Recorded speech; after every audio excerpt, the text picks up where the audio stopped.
بسم اللہ الرحمن الرحیم۔ السلام علیکم ورحمۃ اللہ وبرکاتہ۔ قرآن حکیم اور رمضان کریم پروگرام میں آپ کا استقبال ہے۔ ہم اللہ رب العزت کا شکر ادا کرتے ہیں کہ اللہ رب العزت نے ہمیں ایک ایسی کتاب عطا فرمائی جو زندگی کے ہر موڑ پر ہماری رہنمائی فرماتی ہے۔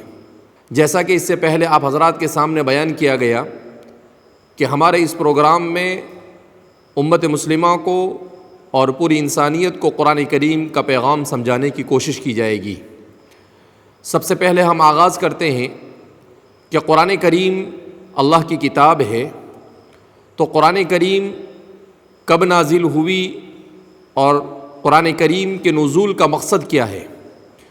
قرآن کریم کا آغاز سورہ فاتحہ کے بعد دوسری سورت سورہ بقرہ سے ہوتا ہے، اور سورہ بقرہ کی سب سے پہلی آیت الف لام میم ہے، جس میں قرآن کریم نے وضاحت کے ساتھ اس بات کو بیان کیا ہے کہ وہی الفابیٹ، وہی الفاظ جو انسان اپنی زبان میں استعمال کرتا ہے، انہی الفاظ کو استعمال کرتے ہوئے اللہ رب العزت نے انسان کی ہدایت کے لیے قرآن کریم کو نازل کیا، مگر اس کے باوجود انسان اس جیسا کلام پیش کرنے سے عاجز ہے۔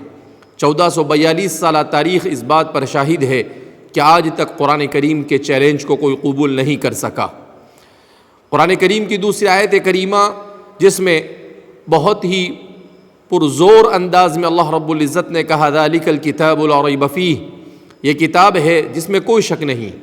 اس میں قرآن کریم نے یہ دعویٰ کیا کہ اس کتاب کے منزل من اللہ ہونے میں ذرہ برابر شک کی کوئی گنجائش نہیں، یعنی یہ کتاب مستند ہے، اللہ ہی کی طرف سے نازل ہوئی ہے، اوتھینٹک ہے، اور اللہ رب العزت نے نبی کریم صلی اللہ علیہ وسلم کی ذات اقدس پر اس کتاب کو نازل کیا ہے، جس کے سلسلے میں شک اور شبہ کی ذرہ برابر کوئی گنجائش نہیں۔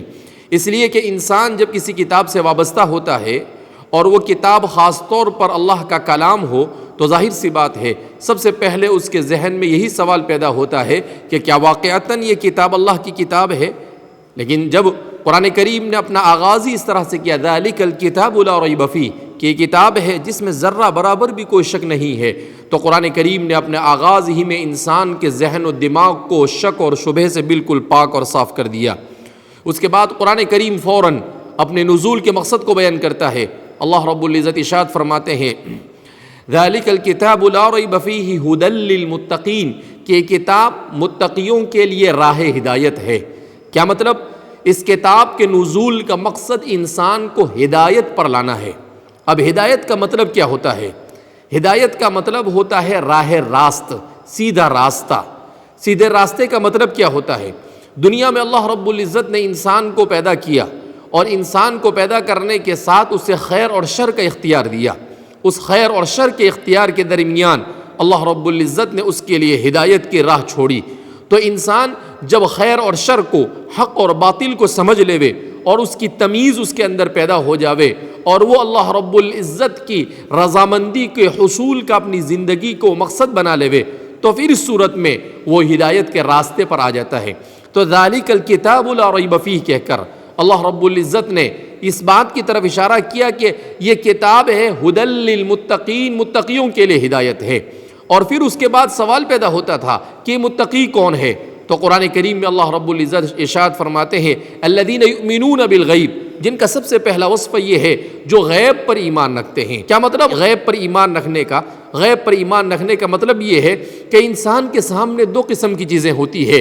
ایک تو وہ چیزیں ہوتی ہے جو انسان کی نظروں سے اوجھل ہوتی ہے مگر انسان اس پر یقین کرتا ہے، اور دوسری وہ چیزیں ہوتی ہے جو انسان کی نظروں کے سامنے موجود ہوتی ہے، جس کو عالم شہادت کہا جاتا ہے، جس کو فزیکل ورلڈ کہا جاتا ہے۔ تو قرآن کریم کی اس آیت کریمہ نے کہا کہ انسان کا کمال یہ ہے کہ اس نے اللہ کو نہیں دیکھا، اس نے اللہ کے رسولوں کو نہیں دیکھا، اس نے کتابوں کو نازل ہوتے ہوئے نہیں دیکھا، اس نے جنت کو نہیں دیکھا، اس نے جہنم کو نہیں دیکھا، اس کو حساب کے سلسلے میں معلوم نہیں ہے، لیکن اس کے باوجود وہ اس پر ایمان لائے، یہ اس کا کمال ہے۔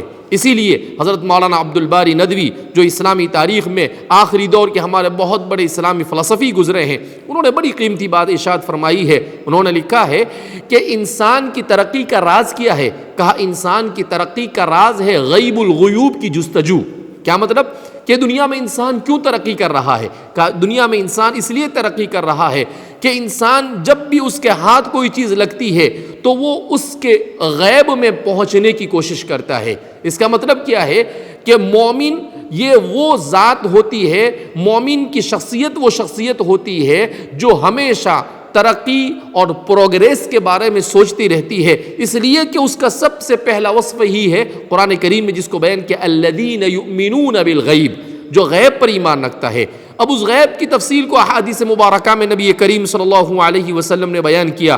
اللہ کے رسول صلی اللہ علیہ وسلم فرماتے ہیں ایمان مفصل میں آمنت باللہ وملائکتہ وکتبہ ورسلہ والیوم الآخر والقدر خیرہ وشرہ من اللہ تعالی والبعث بعد الموت، کہ میں ایمان لایا اللہ پر، اور میں ایمان لایا اللہ کے رسول پر، اس کی کتابوں پر، اس کے ملائکہ پر، آخرت کے دن پر اور تقدیر پر ایمان لائے۔ ان چیزوں کو ارکان ایمان کہا جاتا ہے۔ تو یہ ہے پورا غیب کا کانسیپٹ۔ بہرحال ہم یہاں پر یہ بات بیان کر رہے تھے کہ نبی کریم صلی اللہ علیہ وسلم پر اس کتاب کے نزول کا بنیادی مقصد کیا ہے؟ انسانوں کو ہدایت پر لانا، اور اس کے بعد ہدایت میں تفصیل ہے جس کے سلسلے میں انشاءاللہ آپ اگلے مرحلے کا انتظار کریں کہ ہدایت کی اس تفصیل کو مزید آپ کے سامنے بیان کیا جائے گا کہ قرآن کریم نے ایک چھوٹے سے لفظ ہدایت کے ذریعے سے انسان کو کہاں سے کہاں پر پہنچانے کی کوشش کی ہے۔ اللہ رب العزت ہمیں قرآن کریم کے علوم سے بہرور فرمائے، اور قرآن کریم کے ذریعے سے اللہ رب العزت دنیا اور آخرت میں ہمیں ترقیوں سے مالا مال فرمائے اور اس سے وابستہ ہونے کی توفیق مرحمت فرمائے۔ والسلام علیکم ورحمۃ اللہ وبرکاتہ۔